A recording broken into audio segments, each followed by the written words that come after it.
dahil sobrang maulan at malamig. So yung ginagamit natin sa pan natin is running water. So pinatay muna natin yung kanilang source ng tubig. Then nagkabit tayo ng DIY na aerator muna para magbigay sila ng oxygen. Ito yung ginawa natin. Ayan. So after that, para ma-maintain yung hindi naman sobrang lamig na tubig, naglagay rin tayo dito ng heater, which is ito yun. Ayan. Ganito.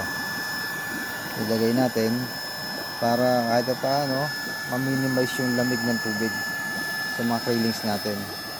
Ayan. Ayan siya. Ito yung pan natin.